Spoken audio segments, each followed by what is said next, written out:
Hello, New World gamers, and happy Tuesday again, I guess. We had some quick, neat news coming from the New World team. If you aren't on their Twitter or you aren't in my Discord, which should be linked below, and have access to that easy news, we've just been informed that we have a little update coming. New World Update 1.4.5. We got some stuff, some good stuff. Not a lot of stuff, as you can see, but some things I want to talk about as far as meta goes. Before we get started, hit the socials down below. I stream Monday, Wednesday, Friday around 11 a.m., sometimes earlier, Central Time on Twitch at Lemoni TV. So go ahead, head over there and ask me whatever questions you have while I'm streaming. I'm down to hang out and have lots of fun. Now, this update, 1.4.5, when is it going live? It's going to be 11 p.m. Pacific, 1 a.m. Central, 6 a.m. UTC on May 10th, that being today, technically tomorrow if you're Central. What are we going to see? We've got respawn fixes, some random bugs, balance changes, specifically the Great Axe. And I know I've been one who's been saying, hey, it's a little crazy that they're putting this in the PTR, that it's going to take like a month for us to get the GRAV changes.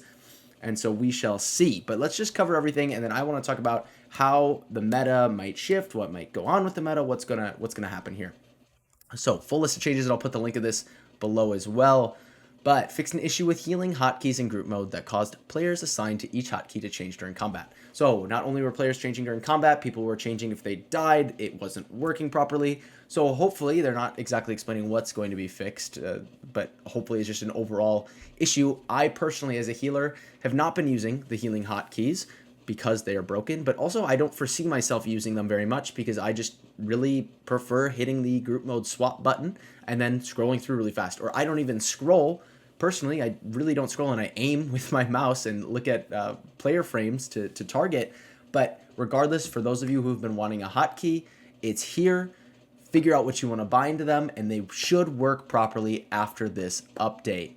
Now, one thing I'd like to mention with that, just a quick suggestion, if anybody from AGS is listening here, please put something that tells us when we're toggling group mode on versus group mode off when we are using that keybind. It's very confusing. Most of the time I don't know, and I have to check just by trying to cast a heal on myself, but regardless, that would be extremely helpful. Fixed an issue with region transfer button to make it more accurate timing. Fixed an issue where a character could get locked into an error message when attempting to log in. Added a speculative fix to an issue that caused players to sometimes encounter a respawn screen with an infinite timer and no respawn. This actually happened to me last night, and we will continue to monitor the forum to see if it's still occurring, but it happens. You also get like an infinite load screen bug sometimes after wars, going into wars, things like that. It's still there. It's pretty rare, but it does happen, so hopefully that fixes it up. Next one, fixed an issue that allowed some players to instantly respawn and ignore this, the wave respawn timers during war and invasion game modes. Me personally, I didn't know this was even an issue. I'd be curious in the comments if anybody had an answer to that. If they knew this was a thing. I didn't know there was a way to, I don't know if it was just a bug and it happened occasionally. I don't know if there was a way to force it where you could just instantly respawn and not have to go with the respawn timers, so you could push things faster or take things over faster and just give the other team not really a moment to breathe.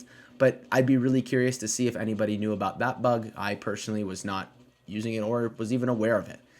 Now, the big thing that everybody's been waiting for, we have the Great Axe Insatiable Gravity Well perk bug fix. So what's happening right now? So fixed an issue where this perk hit enemies around the player twice instead of once on use.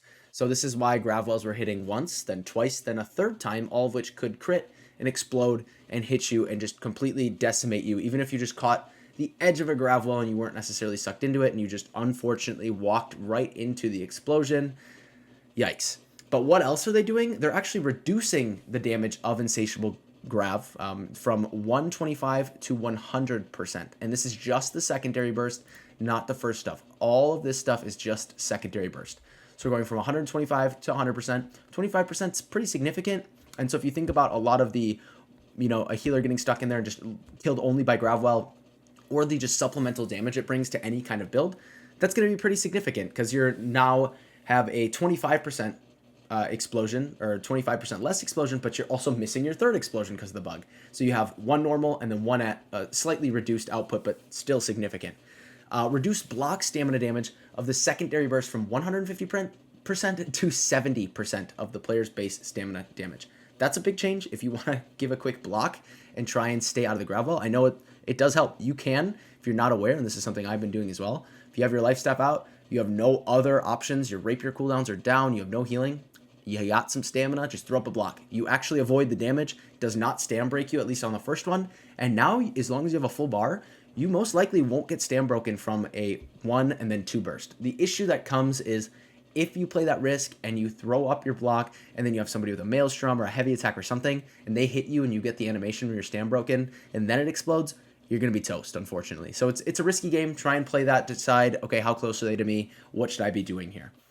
And then last thing, reduce the lifesteal amount based on gear score from an initial range of 20 to 50% to 15 to 35% on Insatiable GRAV Well. So that extra heal that you get is now down 15% as well. That's not that huge. 15% is relatively significant, but it's still enough of a heal where it's going to be solid for you if you're using it. I would never say don't use Insatiable GRAV. It's insane. And then if it crits, it heals you for more. And there's all that other GA synergy that's there. So now, in terms of actual meta changes and things that are going on, how will this really work in the mix with the GRAV Well change? I know there are a lot of teams and a lot of people just really using GA because of this bug, but unfortunately, I think it's going to be exactly the same. So personally, right now, it's not the Insatiable GRAV that was really doing everything. It was a mix of, okay, Insatiable GRAV was doing a crazy amount of extra damage in a build that already had a crazy amount of damage, and then it just made it so it was completely decimating groups and teams of people. I think you'll see less AoE one-shot burst, but you're still going to see the problem of Blunderbuss coming into play, talking about one-shot. And if you haven't, check my video from today about how you can avoid one-shot builds. But you'll still see a lot of Great Axe Blunderbuss. They'll run Great Axe Blunderbuss with Azov shot, splitting grenade, throw them in there right away. You still get 2 explosions. You get a shotgun shot with an explosion, and you have all the bombs exploding and then the dots after that, which is still pretty vicious. You'll still see people running mortar instead of splitting and throwing that in there. You're still going to see your typical one-shot Blunderbuss. Essentially, what I'm trying to say is you might have been seeing more GRAV Wells on live right now just because of how strong this was, and so a lot of people weren't pursuing other options.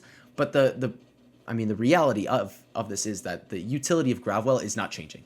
You're still going to clump people with it. You're still going to have them in a massive pack, and then that allows for so much AoE damage to go out. And then again, GRAV Well still does hit hard, but at least it's not going to be like, hey, they threw a GRAV Well, you have no utility to get out, and you can get one-shotted as even a medium player with Rezel on and some con, and you should be good to go.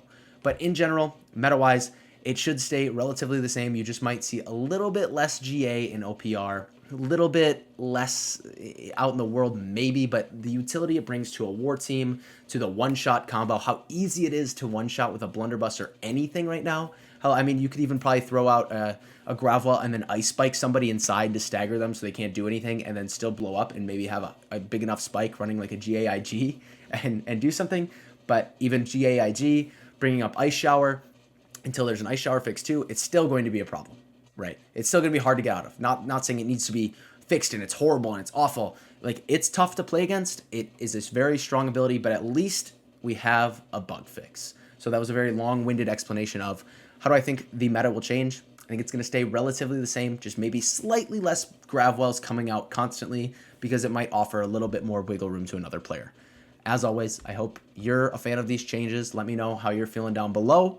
But thank you for watching. Thank you for listening. And thank you to every single one of you beautiful people for being you. I couldn't do any of this if it weren't for all of you. And I couldn't give you my long-winded rants and explanations of things and sit here and talk for fun if it weren't for all of you. So again, from the bottom of my heart, I appreciate you. I hope you appreciate me and some of this content, and I hope you enjoy. But if you need anything in the meantime, DM me on Discord or hit me up on Twitch. But again, thank you. Have a great day. Peace.